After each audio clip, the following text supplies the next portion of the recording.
Que bom que você está ligado conosco em mais um programa Evidências, que, como você sabe, busca fatos que esclareçam o contexto bíblico e comprovem a veracidade histórica da Bíblia Sagrada.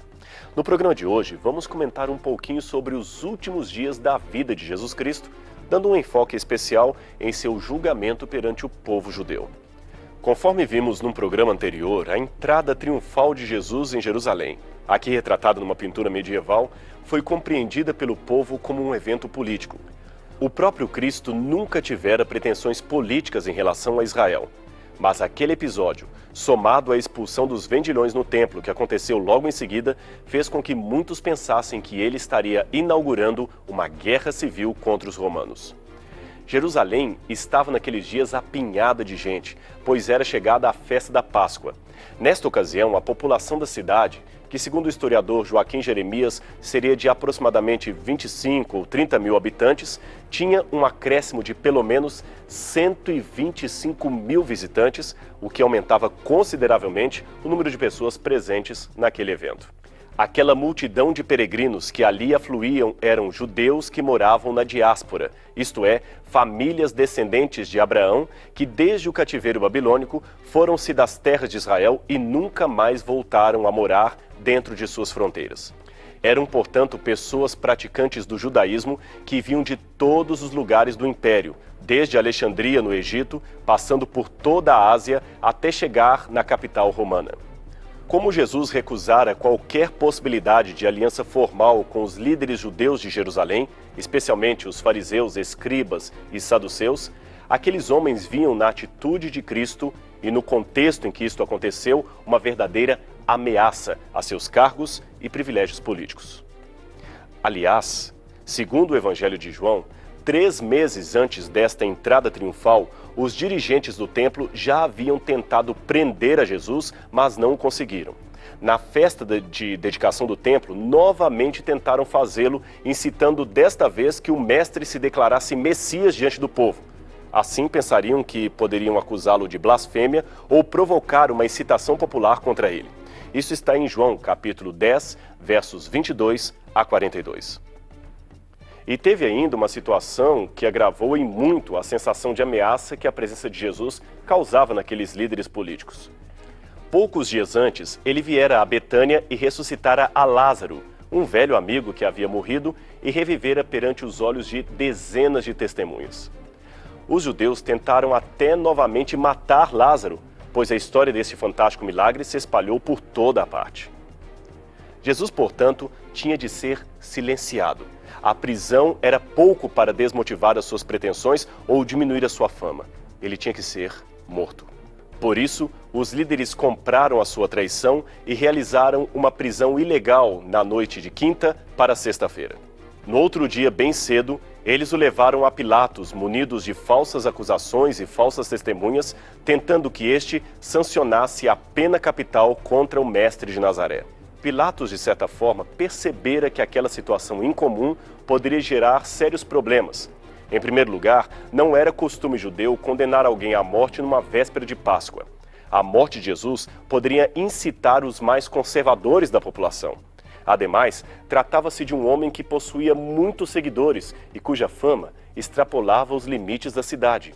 Por outro lado, não puni-lo colocaria Pilatos em uma situação delicada com os líderes locais que poderiam escrever cartas denunciatórias a Roma, e isto não seria nada bom. De um lado, o risco do incitamento popular que poderia gerar uma guerra civil. Do outro, a ameaça das ligações políticas. Tudo o que Pilatos menos queria era uma bomba explodindo em suas mãos.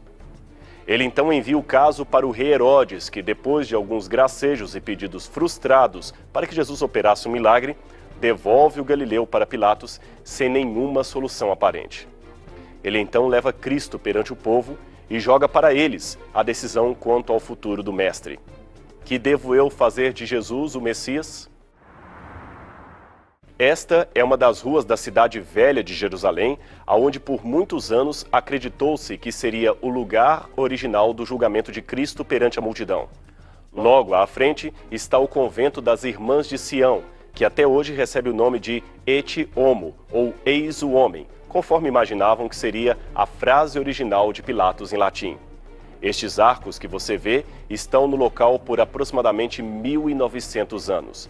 Eles pertencem a um conjunto original de arcos triplos que teriam sido erguidos pelo imperador Adriano em 135 d.C.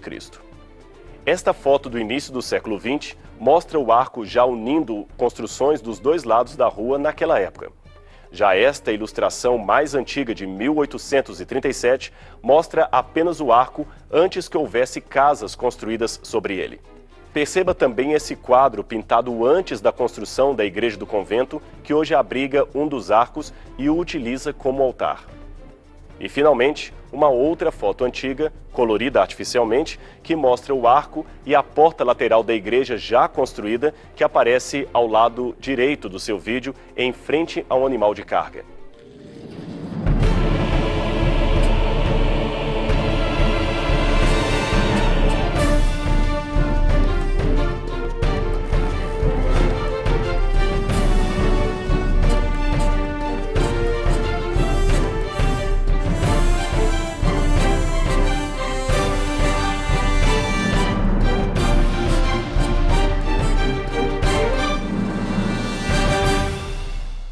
Este piso, encontrado abaixo do convento das religiosas de Sion, gasto pelo tempo e polido naturalmente pelas marcas de ferraduras de cavalos e calçados humanos que ali transitaram por séculos, era realmente uma plataforma de pedra muito antiga. Num dos pontos, é até possível ver que os soldados romanos jogavam para entreter o tempo entre a troca de guarnições. Este jogo, que os antigos chamavam de basílicos, ou real, consistia em lançar pedras e dados numa corrida fictícia em direção à Torre do Rei, que ficava ao centro. Por anos, esse pavimento foi mostrado aos visitantes como sendo o litóstrotos, também chamado em hebraico de Gabatá, o pavimento de pedra mencionado em João 19, verso 13. Ali é dito que Pilatos trouxe Jesus para fora e apresentou-o ao povo dizendo a famosa frase: "Eis aqui o vosso rei". Então ele lavou suas mãos perante todos e mandou crucificarem o Messias. Em algum momento antes ou imediatamente depois disto, pois a ordem dos fatos varia de acordo com cada evangelista, Jesus foi entregue para ser chicoteado pelos soldados romanos que o afligiram, impondo-lhe um manto real e uma coroa de espinhos sobre a sua cabeça. Foi numa coluna semelhante a esta que Jesus foi surrado pelos soldados. Era uma terrível forma de punição, usualmente executada pelos mais fortes, que usavam o mais desumano dos instrumentos, o flagrum, que Horácio descreve como o terrível flagelo humano. Este é um desenho de um flagrum descoberto em 1709 nas escavações de Herculano, um antigo balneário romano destruído no ano 79 d.C. Como você pode ver, trata-se de um chicote com esferas de chumbo e pedaços de ossos fixados nas tiras de couro, para não somente deixarem o vergão na pele do condenado, mas também dilacerarem os músculos da carne. A ideia de que aquele piso do convento de Sion seria o mesmo pavimento onde Cristo padeceu sob os soldados romanos foi primeiramente sugerida pelas próprias religiosas que moravam no lugar, e também foi confirmada por eminentes arqueólogos da École Biblique de Jerusalém, como Louis U. Vincent e Pierre-Marie Benoit. Porém, estudos posteriores, concluídos inclusive pelo próprio Pierre Benoit e outros arqueólogos modernos, evidenciaram que tanto os arcos quanto o piso de pedras eram posteriores ao tempo de Jesus. Pertenciam à famosa Aelia Capitolina, construída por Adriano no segundo século depois de Cristo. O que havia ali, que poderia ser datado de antes da destruição romana no ano 70, seriam estas colunas da Fortaleza Antônia. Elas pertenceriam àquela antiga fortaleza de onde os romanos vigiavam os judeus no pátio do templo. Estes arquedutos e reservatórios d'água foram por alguma razão preservados pelos romanos e, por isto, continuaram sendo usados pelos cidadãos até a Idade Média, no tempo das Cruzadas. Onde seriam, portanto, o pretório e o pavimento original de que falou o Evangelho de João ao descrever o julgamento de Cristo?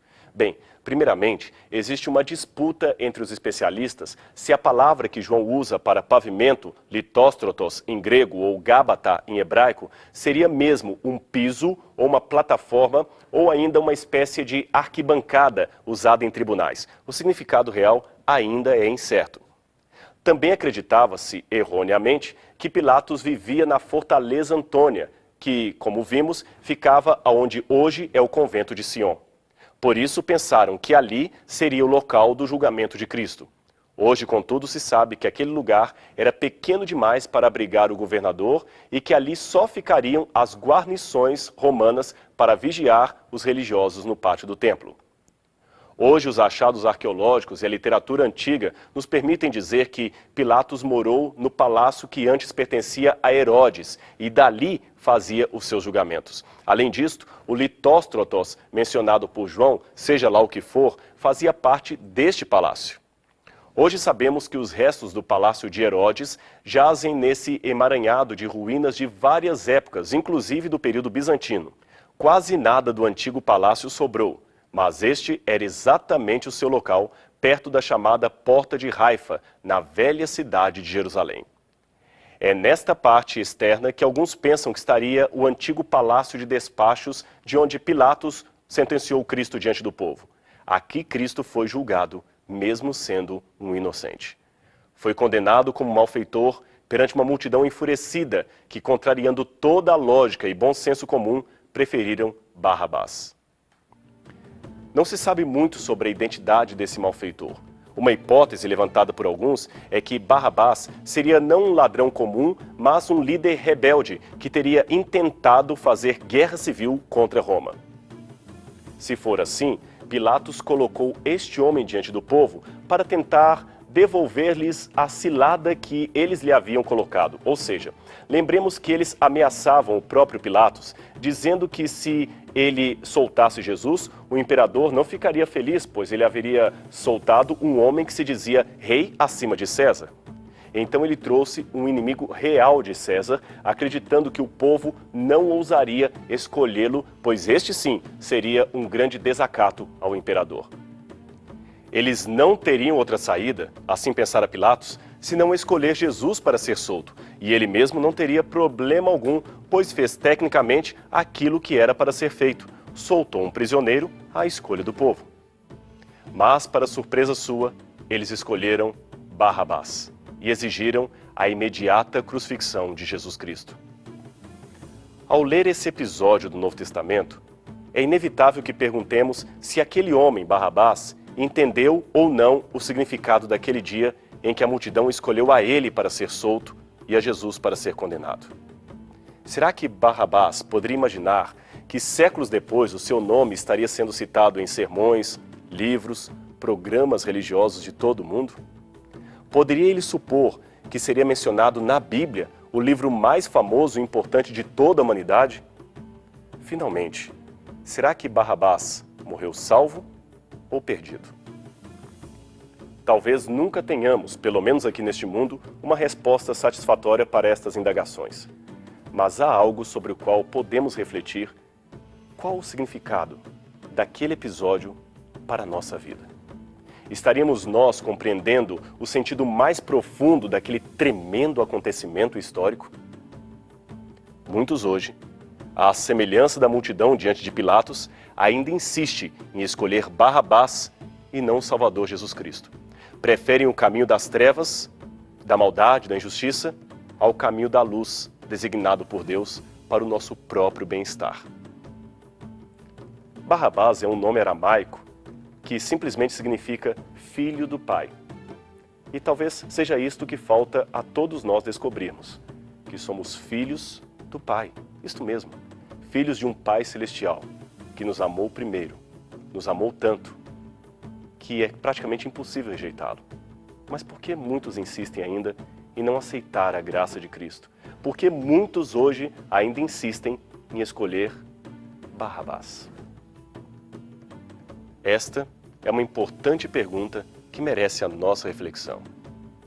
Se você hoje devesse escolher, a quem escolheria? A Jesus ou a Barrabás? Pense nisso.